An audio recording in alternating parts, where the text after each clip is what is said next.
Olá a todos! Nessa videoaula nós vamos falar do Teorema do Divergente. Então, a ideia é o seguinte: o Teorema do Divergente, que também é conhecido como Teorema de Gauss, ele é como se fosse o teorema fundamental do cálculo, só que o nosso limite de integração é um sólido. Então, nós vamos estudar esse teorema resolvendo diversos exemplos. Então, primeiro, vamos enunciar o teorema do divergente. Então, nós vamos considerar uma região sólida simples e S uma superfície fronteira de E. Se eu estou falando de uma superfície, eu tenho que dar uma orientação.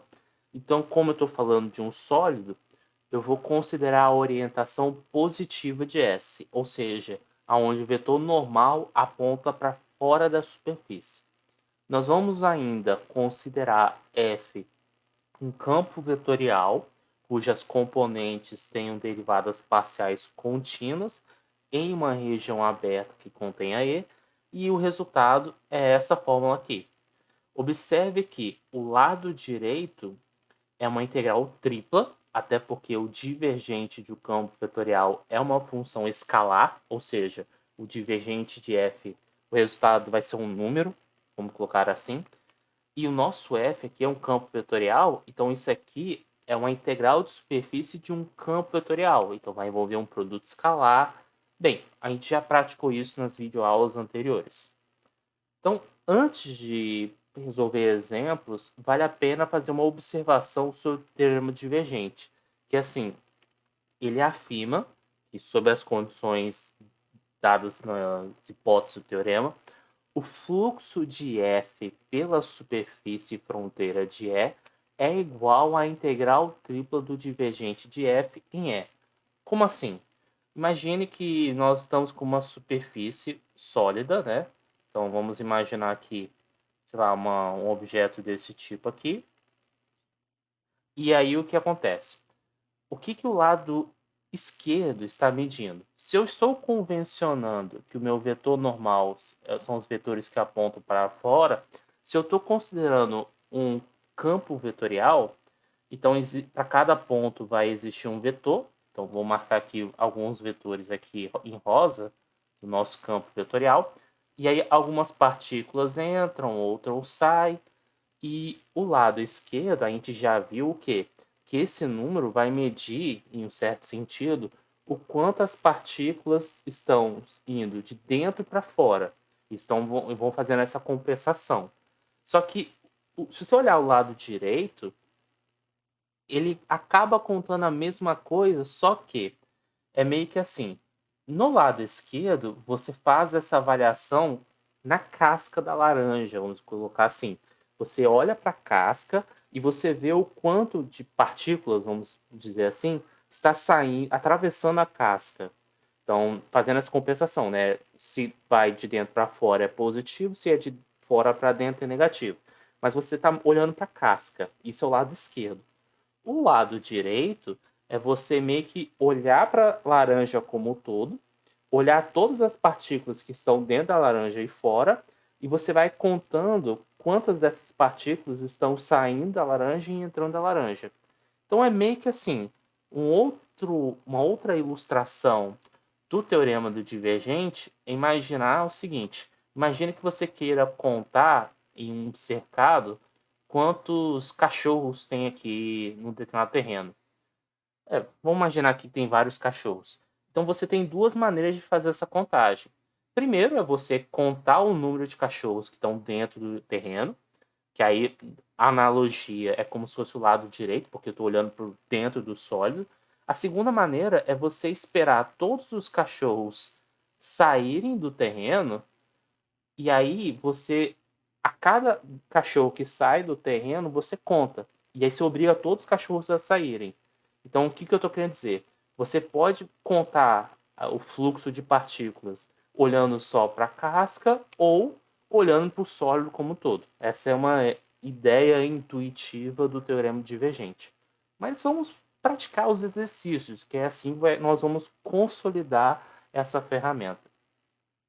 Então, determine o fluxo do campo vetorial F, dado por essa expressão, sobre uma esfera unitária x2 mais y2 mais z2 igual a 1. Então, o nosso objetivo aqui é calcular o fluxo do campo vetorial, ou seja, calcular a integral de superfície f ds. Então, valeria a pena nós calcularmos o divergente, antes de mais nada, para ver o que acontece. Então, calculando o divergente de f, o que é o divergente de f mesmo? Nós vamos olhar para a primeira coordenada, nós vamos derivar em relação a x. Então, aqui vai dar 0.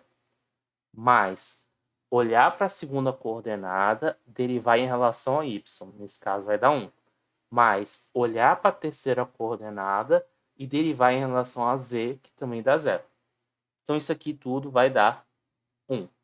Pelo teorema do divergente, ou teorema do Gauss, se você preferir, isso aqui é a mesma coisa que a integral do sólido, da esfera sólido, divergente de f dv. Só que se o divergente de f é igual a 1, nós estamos com esse resultado. Só que observe, é uma integral tripla sobre um sólido, 1dv. Isso é exatamente o volume do nosso sólido. Só que como nós estamos falando de uma esfera de raio 1, volume da esfera é 4 π r ao cubo, que nesse caso é 1 ao cubo dá 1, sobre 3. E acabou.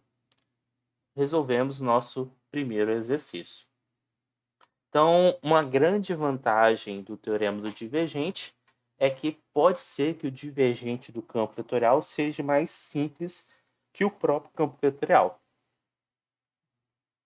Bem, mais um exemplo. Vamos calcular agora o fluxo considerando f uma função desse tipo.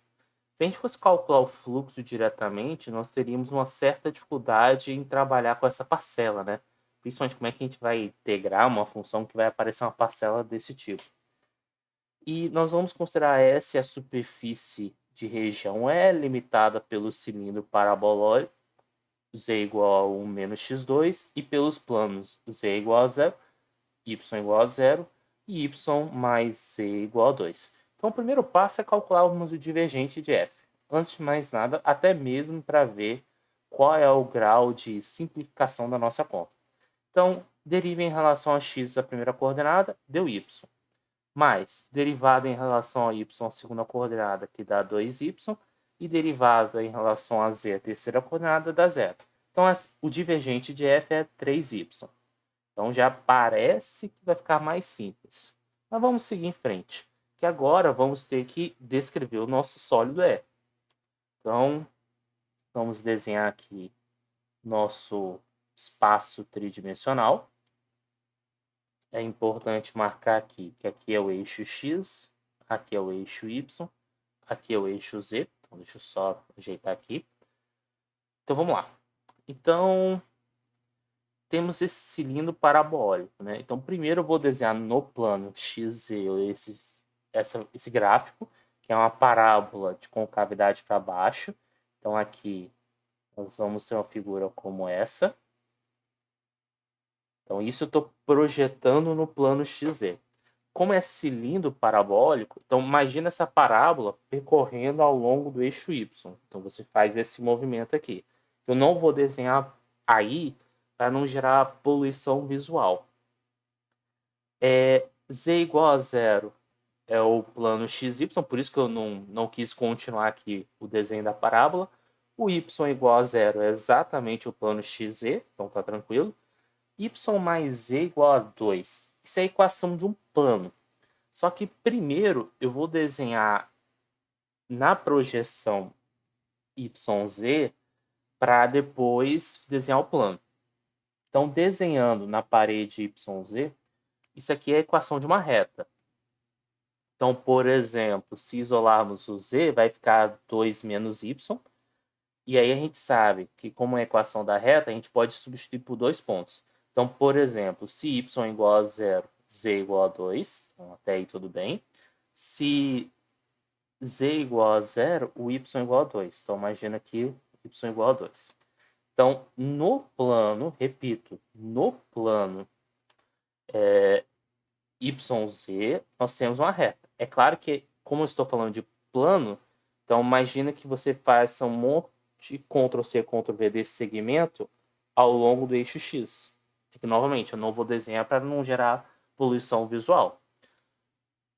E agora o que acontece? Como temos essa parábola que vai percorrendo aqui, à medida que você vai marcando o plano, a gente acaba tendo um sólido mais ou menos assim, né? Como se fossem, não vou dizer necessariamente parábolas, né? Porque vai depender de alguns detalhes que teria que refletir um pouco mais, mas dá para perceber que vai ser um movimento mais ou menos assim do nosso sólido. Então, agora que a gente já tem uma noção de como é o nosso sólido, como nós vamos descrever o conjunto E? Então, vou colocar aqui conjunto E. Então, o conjunto E, em coordenadas cartesianas, ele é o conjunto de todos os x, y, z, tal que. Então, o primeiro passo é tentarmos encontrar em qual plano nós podemos fazer uma projeção. Então, acho que está claro que a projeção mais natural seria o próprio plano XZ, né? Porque no plano XY nós temos uma... Bem, temos essa figura aqui, né? Que vou tentar desenhar aqui, que eu não sei exatamente o que é, porque não está tão explícito. No plano YZ, acaba que é um pouco complicado na hora de você projetar, porque vai depender muito da parábola.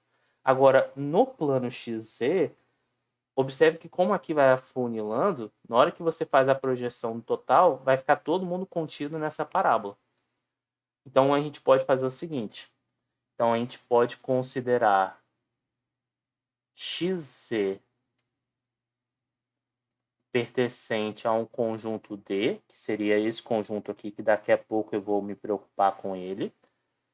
E o Y, ele tem que variar de quanto a quanto. Então, vamos pegar um ponto genérico aqui, no menor valor possível de y, que seria o y igual a zero. Você aumenta, aumenta, aumenta. E o maior valor possível de y, observe que eu estou caminhando em relação ao eixo y. Então, o maior valor possível do y bate justamente na equação do plano.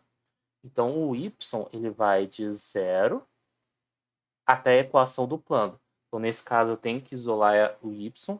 Isolando o y, vou ter o 2 menos z. Então, agora, vou pegar essa informação, vou dar um Ctrl+C, Ctrl+V, guardar essa informação aqui. Agora, eu vou desenhar o conjunto D.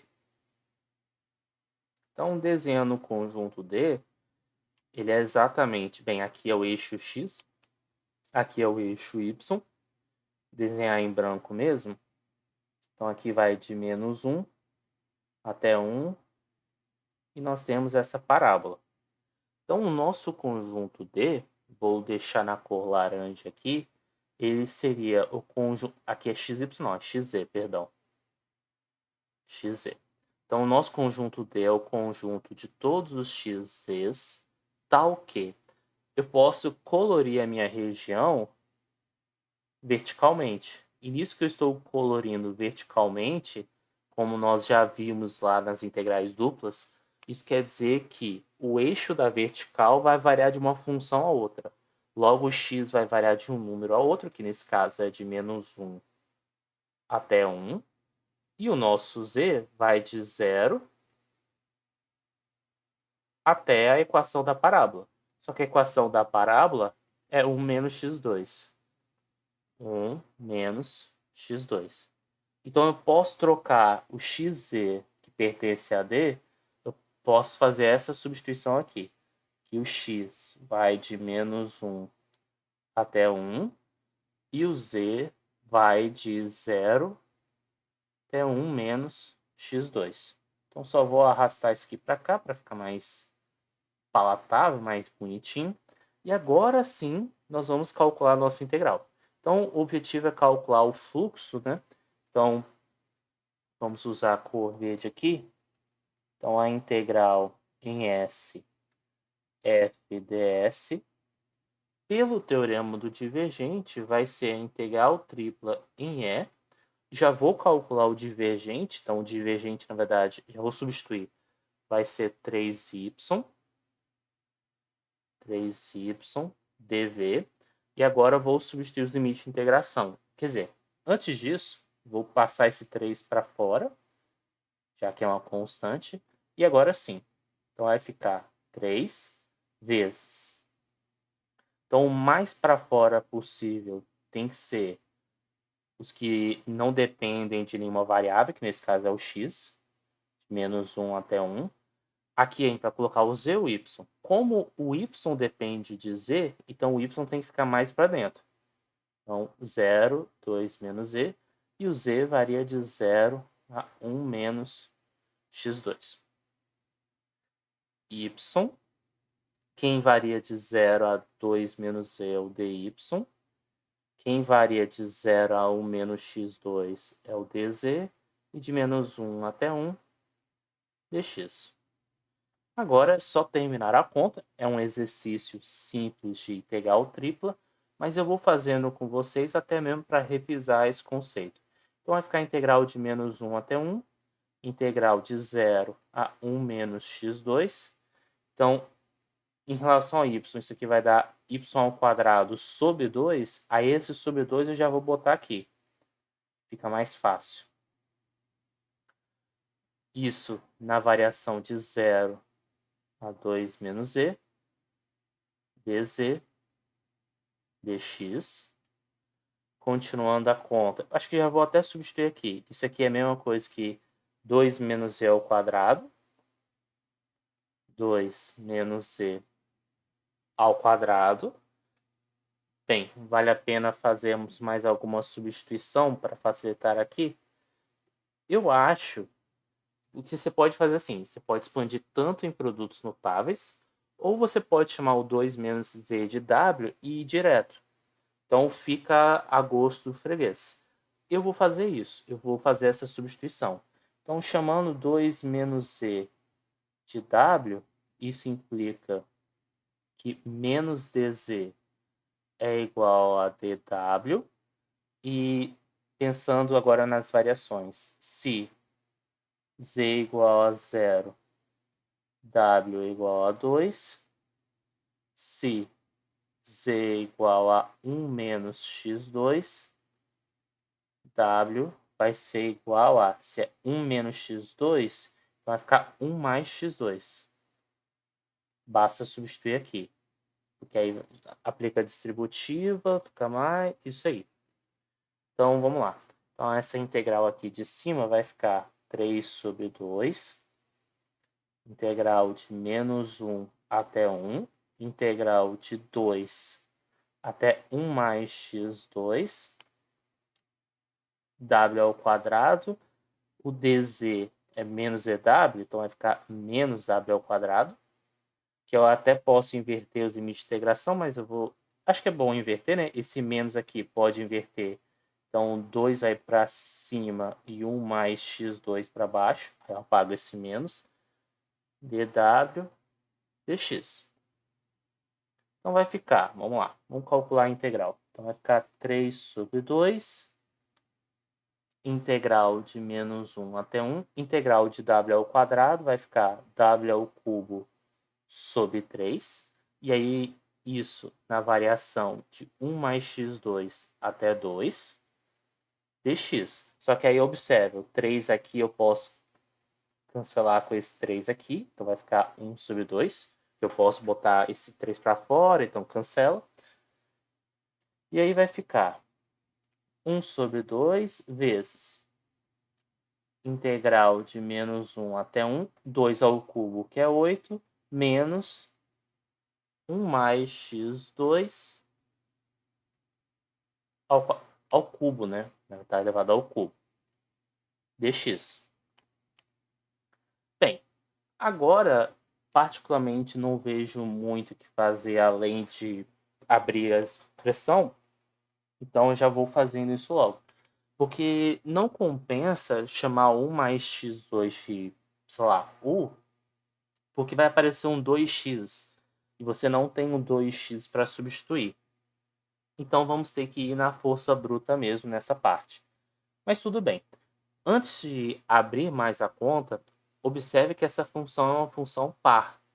Sendo uma função par, por quê? Porque se você trocar o x por menos x, como está elevado ao quadrado, isso não altera a expressão. Então, a gente sabe que, como a integral, o limite de integração é um intervalo simétrico, isso é a mesma coisa que 2 vezes a integral de 0 até 1, 8 menos a própria função, que eu já vou deixar na forma 1 mais x ao quadrado vezes 1 mais x ao quadrado. Que isso aqui é a mesma coisa que 1 mais x ao quadrado ao cubo. Então, aqui o 2 se cancela. Eu poderia até ter separado aqui, mas vou manter, né? Integral de 0 até 1, 8, menos. Vou abrir um colchete e expandir aqui. Então, vai ser aqui o quadrado do primeiro, mais 2 vezes o primeiro pelo segundo, mais o quadrado do segundo, vezes 1 mais x2 dx. Então, continuando a nossa conta, de 0 até 1, 8 menos. Agora a distribuição Herbert-Richards aqui. Então, vou começar pelo 1. Então, 1 vezes 1, mais 1 vezes 2x ao quadrado, mais 1 vezes x à quarta. Agora o x ao quadrado, mais x2, mais 2x à quarta, mais x à sexta. Beleza? Vou adicionar uma página extra aqui, só para continuarmos essa conta, que é assim mesmo. Opa, muita tecnologia. Calma aí. Tinha pegado aqui um dx. Ctrl C. Ok. Dx. Esse aqui é o resumo, então eu tenho que adicionar mais uma página. Agora sim. Continuando a conta aqui. Então, vamos lá. Aqui é dx. Vamos nos divertir. Já vou organizando as potências. Então, como é uma expressão polinomial, vou da maior expoente até o menor expoente. Então, aqui vai ficar menos x à sexta. Não tem ninguém de grau 5. Grau 4, nós temos 3x à quarta. Então, vai ficar menos 3x à quarta.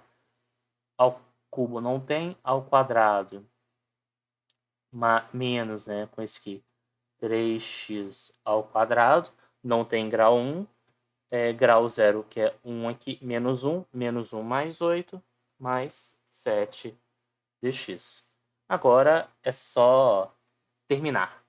Então, aqui vai ficar menos x à sétima sobre 7, menos 3x à quinta sobre 5. Daqui a pouco eu vou colocar a variação. Menos 3x ao cubo sobre 3. Então, é a mesma coisa que x ao cubo, já vou fazer isso. Mais 7x. Isso tudo na variação de 0 a 1. Trocando x por 0 vai zerar, né? Apesar de que primeiro a gente troca x por 1. Mas vamos direto. Trocando x por 1, menos 1 sobre 7, menos 3 sobre 5, menos 1 mais 7. Então, isso aqui dá 6. Mais 6. Deixando todo mundo com o mesmo denominador. Então, aqui é 35, né? Tenho que multiplicar por 5 em cima e embaixo, vai dar menos 5. Tenho que multiplicar por 7 em cima e embaixo, vai dar menos 21. Tenho que multiplicar por 35 em cima e embaixo, então vai dar mais. Vou colocar aqui no rascunho, 35 vezes 6. Zerou aqui, 3.210. Mais 210. Então, aqui vai ficar 210 menos 26, né? Deixa eu colocar aqui menos 26. Então, aqui 0, vai 1, 4. Pega um emprestado, 8, 184. Então, a resposta final, isso implica, vamos pegar aqui quem eu queria calcular desde o começo, que é essa funçãozinha aqui. o fluxo, deixar na cor amarela, é exatamente igual a 184 sobre 35. Então, apesar de ser muita conta, foi difícil, só trabalhoso. Então, vale a pena nós resumirmos todos os teoremas que nós estudamos anteriormente, para vocês verem que, no fundo, todos os teoremas que estão listados aí é como se fosse o teorema fundamental do cálculo. Porque assim, vamos pensar primeiro no teorema fundamental do cálculo. Você tem, deixar aqui na cor amarela, branca mesmo, integral de A até B, f' de x dx, sendo igual a f de x na variação de A até B. Então, se vocês observarem, o que a gente acabou fazendo é, pegamos do lado esquerdo uma integral que envolvia um intervalo fechado todo e transportamos para avaliar apenas os extremos. Então, você, no lado esquerdo, pegou o x, que envolvia o intervalo fechado todo, e o lado direito, que é você cancelar a derivada, você pegou a fronteira do conjunto. Ok. No teorema de Green, que eu vou juntar com o teorema de Stokes, a gente pode visualizar o seguinte, que é uma integral dupla de uma superfície f ds, na verdade, não é nem integral da superfície, né? É integral do rotacional. Rotacional de f ds, que é um vetor, é igual à integral sobre a curva f de gama. Como é que era no caso do teorema de Stokes? Você tinha uma superfície, e isso se aplica também ao teorema de Green. Que aí, o que acontece? Nessa minha superfície, o lado esquerdo, você calculava a integral da região toda. E aí você conseguia anular a derivada, pensa que o rotacional está fazendo papel de derivada, e aí você calculava agora os valores em cima da fronteira. Então, ao invés de você avaliar para todo mundo que está dentro da região, você anula a derivada, com muitas aspas, para você avaliar agora na fronteira do conjunto.